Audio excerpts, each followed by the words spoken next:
100年戦えるはずだった高性能機百式機進化の系譜 MSR00100S 百式機は雑誌企画ゼータモビルスーツバリエーションで設定されたモビルスーツで、グリプス戦役で活躍を見せた百式の改良型として開発された機体です。機動戦士ゼータガンダムでクワトロ・バジーナが登場し、最終戦まで戦い抜くという活躍をした百式に時代の推移に合わせた強化が施された機体で、モビルスーツとしての完成度が高められています。今回はそんな百式機とその派生機について解説させていただきます。MSM00100 百式は当初エウーゴとアナハイムエレクトロニクス社の共同計画であるゼータ計画において、可変モビルスーツであるデルタガンダムとして開発が進められていました。しかし開発途中でフレームの強度不足など可変機構に問題があることが発覚したため、非可変機として仕様変更されたという経緯を持ちます。そのため結果的には非可変機になったものの、先進的なコンセプトが盛り込まれており、高い総合性能を誇る機体となりました。ただ可変モビルスーツからの再設計を行ったことで電子機器関係が複雑化しているので、各種装備の実用試験を想定したワンオフ機という側面を持ちます。百式が完成して以降、可変機開発へのアプローチとしては、完全な可変モビルスーツとしてゼータガンダムが完成したことから、コードネームデルタの名を持つ後継機としてデルタプラスやデルタザイン、ガンダムデルタカイ、ガンダムデルタアンスといった百式の元であるデルタガンダムからつながる可変機を開発していくことになりました。一方で百式の完成に伴い戦力増強を進めるアナハイムエレクトロニクスは、現行のモビルスーツを時代の推移に合わせ強化するというプランを計画します。そこで総合性能に優れる百式を完全な非可変モビルスーツとして改良を施すことにしました。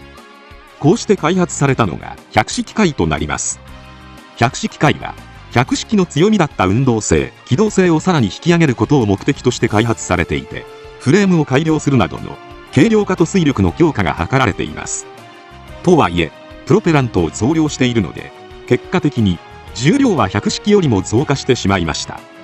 しかしハイブのフレキシブルバインダーを廃止して、代わりにゼータガンダムのロングテールバニアスタビライザーを発展させた新設計の高機動デバイスを装備することで、機動性と運動性を向上させることに成功しています。またセンサー機能も強化されています。本機のアイセンサーは元の設定では黒い箇所で、緑の目のところはダミーという説もありました。そのため現在ではツインカメラアイが描かれていたり描かれていなかったりするので、メタルロボット魂版ではツインカメラアイありなし両方の頭部パーツが付属されていたりします。こうして百式以上に突出した機能を持つ機体として完成した百式は、火力強化にも重点が置かれています。まず頭部にはバルカン砲の代わりにパルスレーザー砲を装備。これにより頭部にレーザー砲用のユニットを配置する必要があったため、頭部が後方に長く伸びた特徴的な形状をしています。前腕部にはゼータガンダムと同様の多目的ランチャーユニットが増設されました。両肩部にはオプション武装用のハードポイントが設けられています。またビームライフルとビームサーベルは百式と同様のものが採用されています。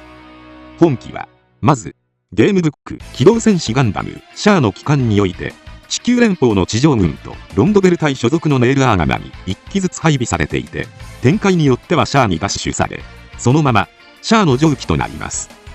また原作の機動戦士ゼータガンダムとは別世界となる漫画サイドストーリーオブガンダムゼータでは、セイラを人質に取られたことでティターンズに協力せざるを得なくなったシャアが本機に登場しています。エウーゴではなくティターンズの配下でバスクオムの手下になってしまっていることから、ジオン残党狩りを行っていたり、カミーユに敵対する存在という立ち位置になっています。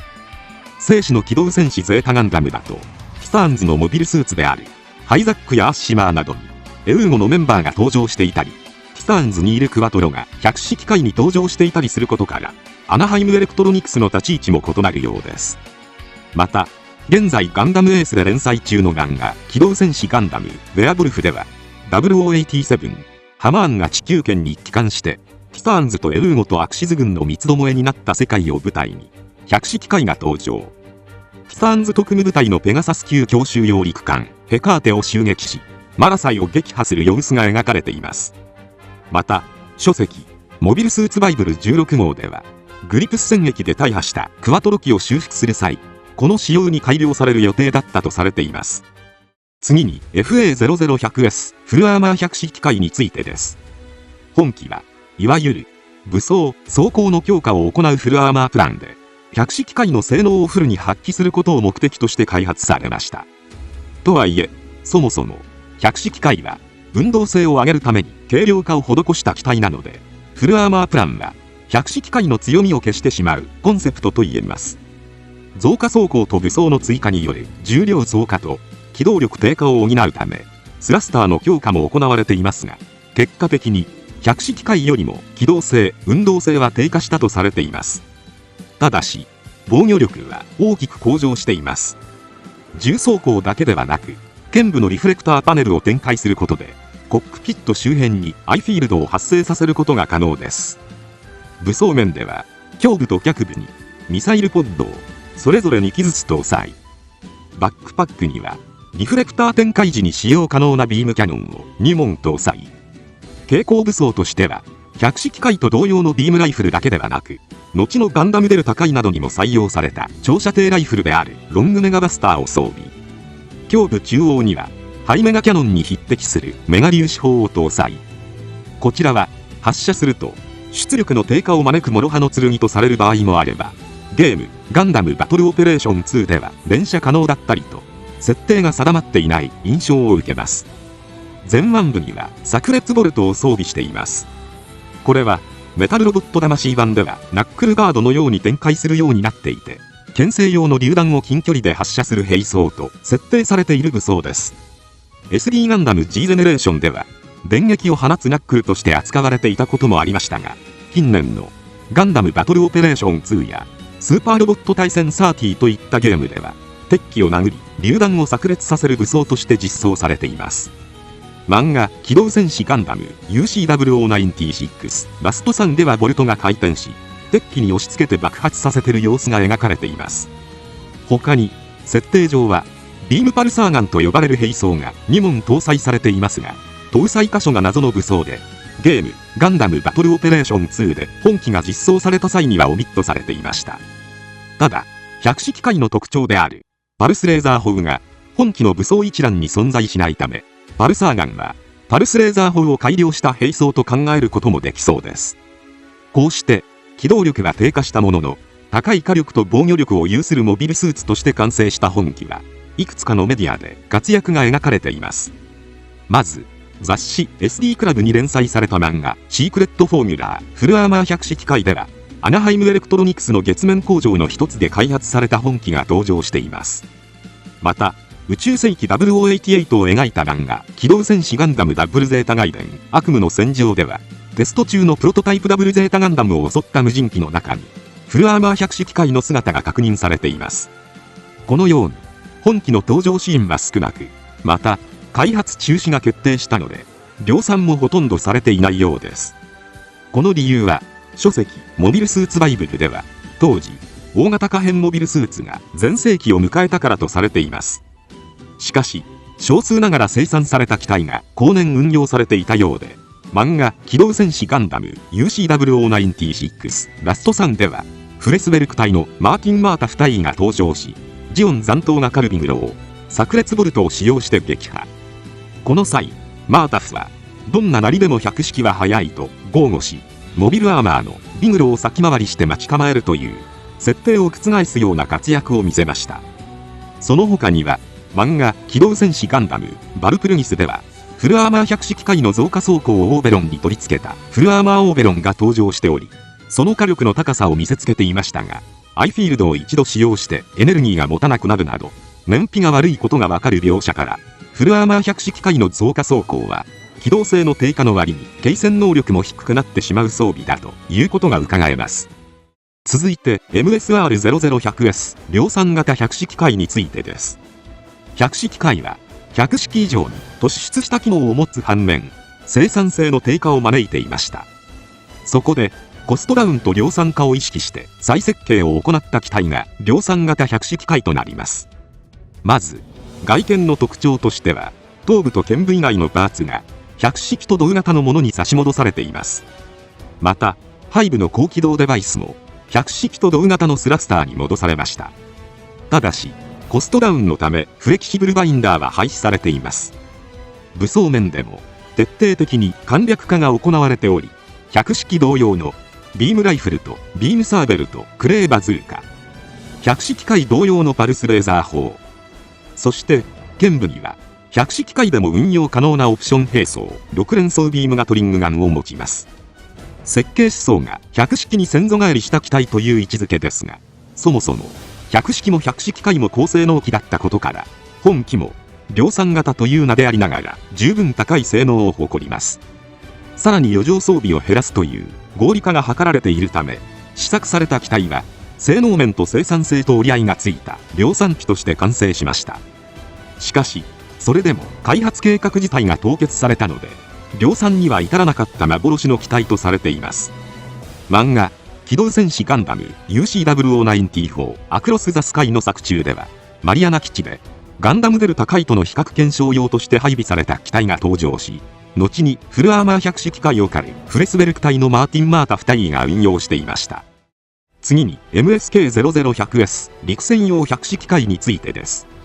地上で活動する組織カラバが新型モビルスーツを次々に投入するティターンズに対してメモや事務通では対抗できなくなっていたことから、エウーゴからのデータ提供を受けて大気圏内用に独自開発した機体です。